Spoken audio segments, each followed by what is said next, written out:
Right, listen up. You want to cook? You want to impress? Then you need to learn the king of dishes. The one, the only, beef Wellington. This isn't your grandma's soggy meatloaf. This is a masterpiece. A perfectly cooked, beautiful beef fillet hugged by a rich mushroom pâté wrapped in salty prosciutto and then tucked into a golden, flaky puff pastry. It's a symphony of textures and flavors. It's the kind of dish that makes people stop talking and just eat. It's a statement. It says, I know what I'm doing in this kitchen. So pay attention, because if you mess this up, you'll be hearing from me. Why is it so special? Are you kidding me? Look at it. It's a work of art. It's a challenge. It separates the home cooks from the real chefs. Anyone can grill a steak or roast a chicken, but to perfectly execute a Wellington, that takes skill, that takes patience, that takes guts. It's a dish with history, a dish with presence. When you bring a beef Wellington to the table, sliced open to reveal that perfect pink center and those gorgeous layers, you've won. You've created something truly spectacular. It's not just dinner, it's an event. It's the culinary equivalent of climbing Mount Everest.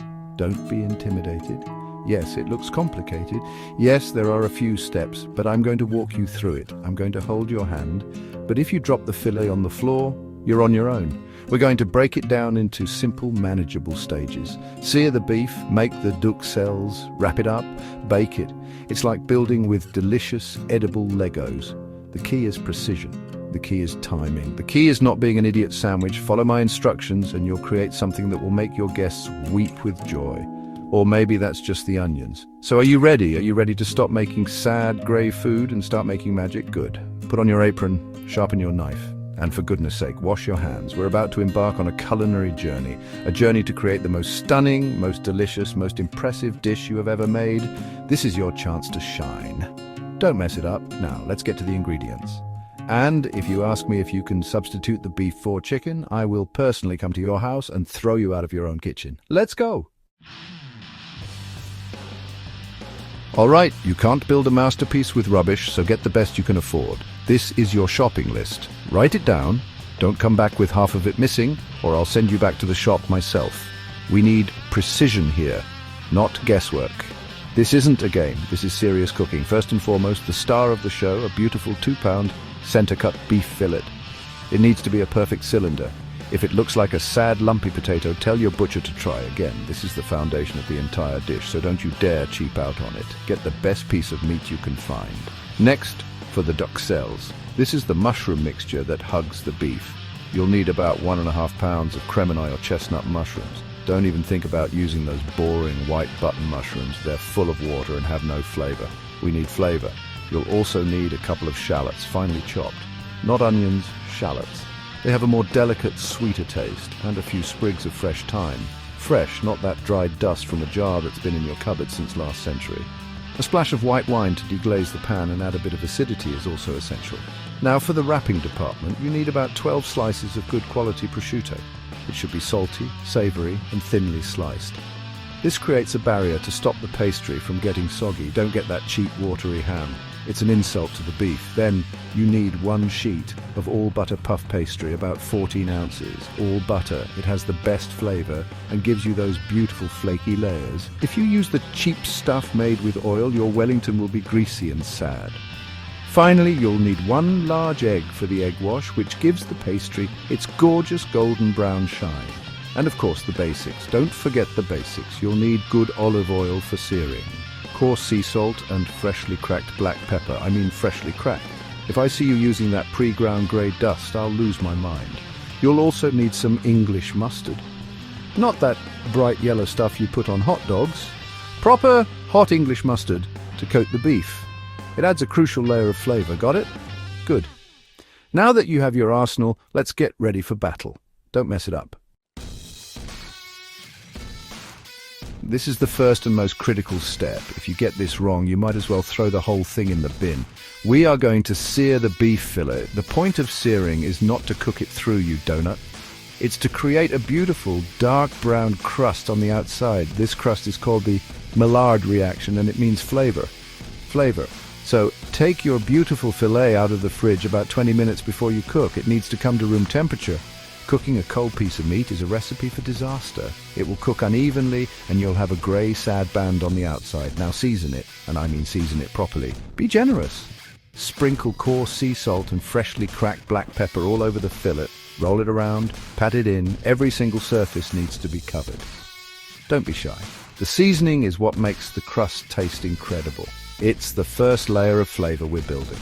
Think of yourself as an artist, and this beef is your canvas. A bland canvas is boring. We want a vibrant, exciting canvas, so season it like you mean it. If you think you've put enough, add a little more. Get a heavy bottom pan. Put it on high heat. Let it get screaming hot. I mean smoking hot. Add a good glug of olive oil. When the oil shimmers, it's ready. Now carefully place the seasoned fillet in the pan. You should hear a loud shh. That is the sound of success. That is the sound of flavor being born. If it doesn't sizzle, your pan is not hot enough, and you are boiling the meat. You map it. Sear it for about 60 to 90 seconds on each side.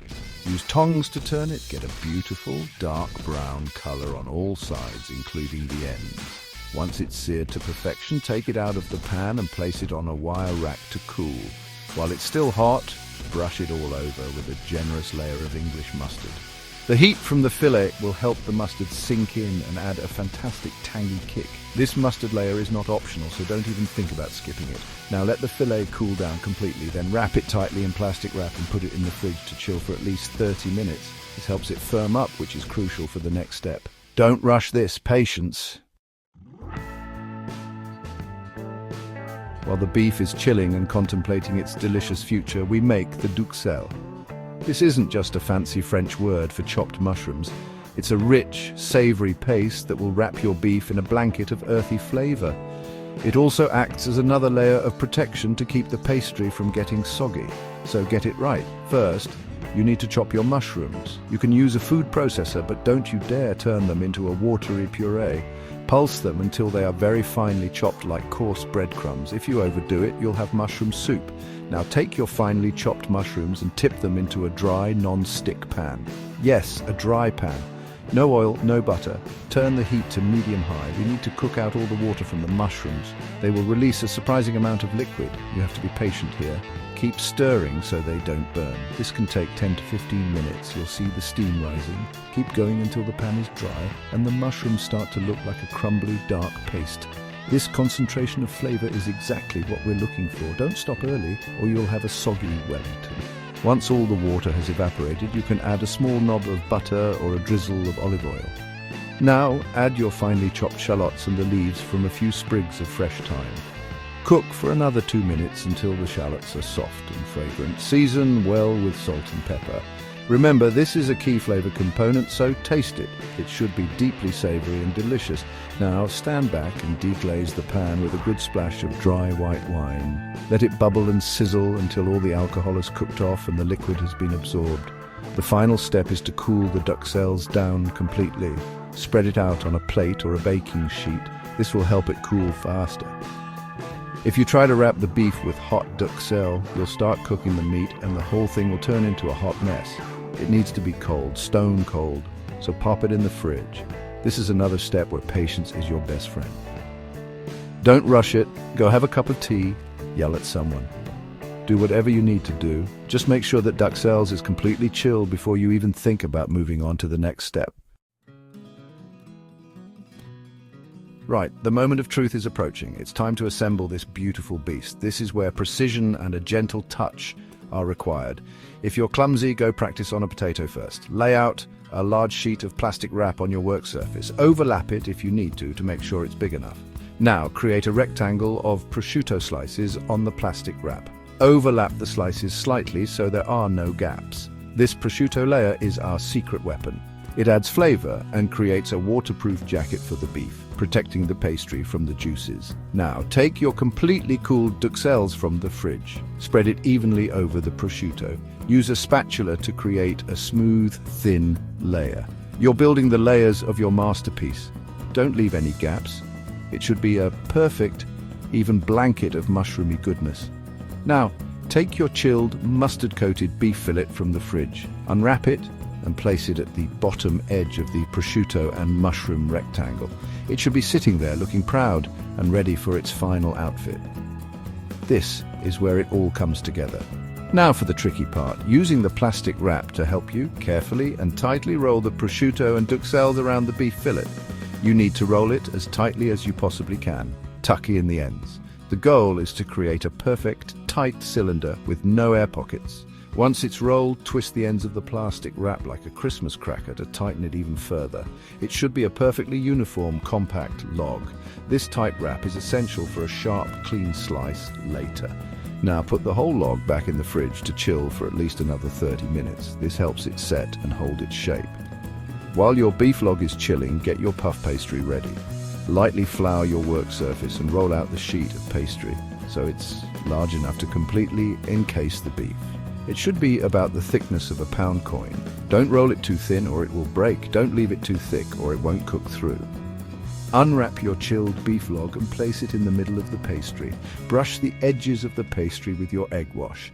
Now carefully fold the pastry over the beef, trimming any excess.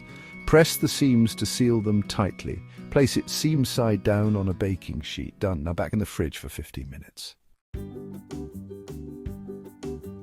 This is it, the final hurdle. All your hard work comes down to this. The bake. Get it right, and you are a culinary hero. Get it wrong, and you've just ruined a very expensive piece of meat. So no pressure. First, preheat your oven to 400 degrees Fahrenheit, or 200 degrees Celsius. While it's heating up, take your beautifully wrapped Wellington out of the fridge. It should be firm and chilled. This is key. A cold pastry going into a hot oven is what creates that amazing puff and flaky texture. It's science, people. Now let's make it look pretty. You eat with your eyes first. Take your beaten egg and brush the entire surface of the Wellington with a thin layer of egg wash. This will give it a beautiful, glossy, golden brown finish. Don't let it pool at the bottom or it will glue your Wellington to the tray. Now, using the back of a knife, gently score the pastry. You can do a classic crisscross pattern or some wavy lines. Be creative, but be gentle. You only want to score the surface, not cut all the way through the pastry. Finally, sprinkle the top with a little coarse sea salt. This adds a lovely crunch and flavor. Place the baking sheet in the center of your preheated oven. Bake for 15 to 20 minutes. The exact time will depend on your oven and the size of your fillet. After 20 minutes, the pastry should be golden brown and puffed up. Now reduce the oven temperature to 350 degrees Fahrenheit or 180 degrees Celsius and continue to cook for another 15 minutes. This lower temperature will allow the beef to cook through without burning the pastry. For a perfect medium rare, you're looking for an internal temperature of 125 to 130 degrees Fahrenheit. That's 52 to 54 degrees Celsius. Use a meat thermometer. Don't guess. Sticking a thermometer in is less of a crime than serving an overcooked fillet. Once it reaches the perfect temperature, take it out of the oven. And now for the most important and most difficult step of all, you must let it rest. I know, it looks and smells incredible. You want to slice into it immediately. Don't you dare. Let it rest on a cutting board for at least 10 minutes. This allows the juices to redistribute throughout the meat. If you cut it too early, all those lovely juices will run out onto the board and you'll be left with dry beef. After resting, use a sharp serrated knife to slice it into thick, generous portions.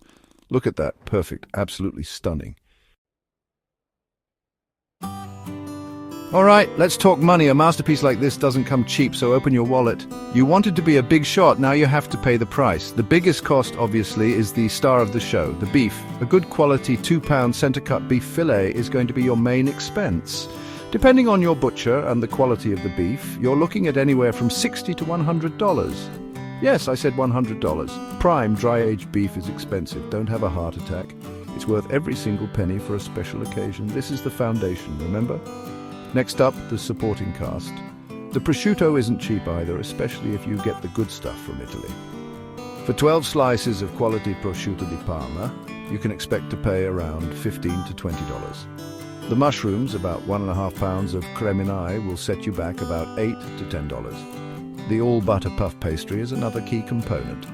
A good quality pre-made sheet will cost about $7 to $9. Don't forget the other bits and pieces. Shallots, fresh thyme, a bottle of decent white wine for the duxelles, and good English mustard will add another $15 to $20 to your bill. So, let's do the math, shall we? On the lower end, if you're savvy with your shopping, you might be able to pull this off for around $105. That's with a standard choice fillet, decent prosciutto and store-brand pastry. On the higher end, if you go for the prime beef, the fancy imported prosciutto and artisanal pastry, you could easily be looking at a total of $160 or more. That doesn't even include the basics you should already have, like olive oil, salt, pepper and an egg.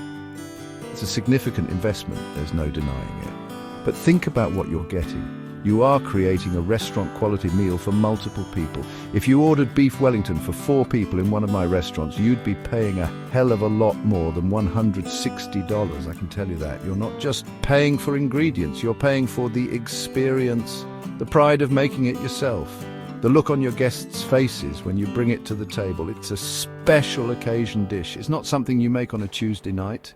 So stop your whining, save up, and treat yourself and your loved ones to something truly unforgettable. Okay, I hear you. You're crying into your empty wallet. You want the glory of the Wellington without having to sell a kidney. Fine. There are ways to make it more affordable, but don't you dare compromise on quality too much, or you'll end up with a sad, soggy log of disappointment. The biggest saving will come from the cut of beef. Instead of a prime center cut fillet, you could look for a choice grade fillet. It will still be tender and delicious, but it might save you $20 or $30. You could also use a different cut, like a sirloin roast, but you have to be careful to trim it into a neat cylinder.